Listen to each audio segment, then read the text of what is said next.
સુરતના સાહેબજી સોપસમાં ડેપ્યુટી ઇજનેરોના માર્ગદર્શન હેઠળ સુરક્ષા અર્થે બેઝમેન્ટમાં વાહનો કે માલસામાન ન રાખવા લોકોને કડક સૂચના આપવામાં આવી. સુરતના મહાનગરપાલિકાના સહયોજન દ્વારા નાગરિકોની સુરક્ષા અને વ્યવસ્થાને ધ્યાનમાં રાખીને એક મહત્વપૂર્ણ કામગીરી હાથ ધરવામાં આવી છે.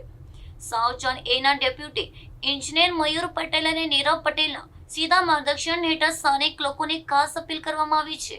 આ અપીલ મુજબ વિસ્તારમાં આવેલા સાહેબજી ચોપસ ખાતે બેઝમેન્ટના ઉપયોગ અંગે કડક સૂચના બહાર પાડવામાં આવી છે. ચોપસના દુકાનદારો અને વેપારીઓની મુલાકાતીઓને બેઝમેન્ટમાં પોતાના વાહનો પાર્ક ન કરવા માટે સ્પષ્ટપણે જણાવવામાં આવ્યું છે.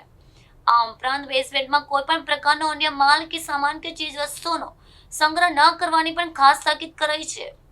ઘણીવાર બેઝમેન્ટમાં ગેરકાયદેસર રીતે સામાન ભરવાથી કે આડેધડ પાર્કિંગ કરવાથી અકસ્માત અને આગજનીનું જોખમ વધી જતું રહે છે.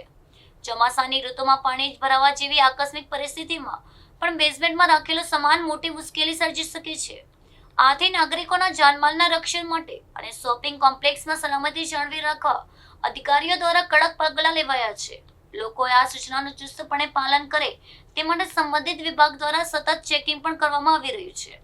વહીવટી તંત્રની સૂચનાઓનું ઉલ્લંઘન કરનાર કે બેઝમેન્ટનો દુરુપયોગ કરનાર સામે કાયદેસરની કાર્યવાહી પણ થઈ શકે છે. નમસ્તે, હું મીના ગજ્જર, ડેપ્યુટી કમિશનર સુરત મહાનગરપાલિકા. હાલમાં ઉધના ઝોન એ સાઉથ ઝોન એ ઉધનાના ઝોનલ ચીફ તરીકે ફરજ પર છું.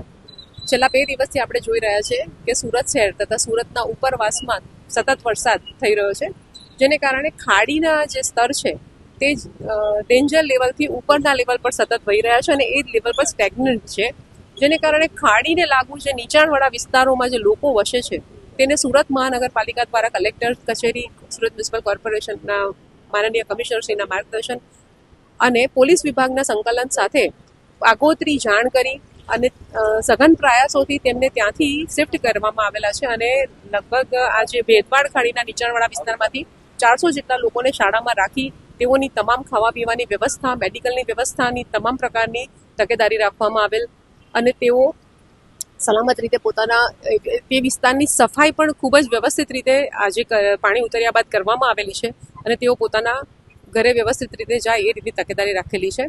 હાલ આજે અગ્ર સચિવ શ્રી શિક્ષણ માનનીય મિલિંદ તોરવણે સાહેબ અને માનનીય કમિશનર શ્રી સુરત મહાનગરપાલિકા દ્વારા પણ લિંબાયતના વિવિધ વિસ્તાર અને ઉધના ઝોનના વિવિધ વિસ્તારમાં ખાડીનું નિરીક્ષણ કરવામાં આવેલું છે અને તેમના દ્વારા વિવિધ તકેદારી રાખવા અને લોકોની તમામ સલામતી જાળવવા માટે સુરત તમામ સ્ટાફને સૂચના આપેલી છે. સુરત મહાનગરપાલિકાનો તમામ સ્ટાફ 24/7 તમામ પ્રયત્નો સાથે ખડે પગે અત્યારે કામગીરીમાં જોતરાયેલ છે.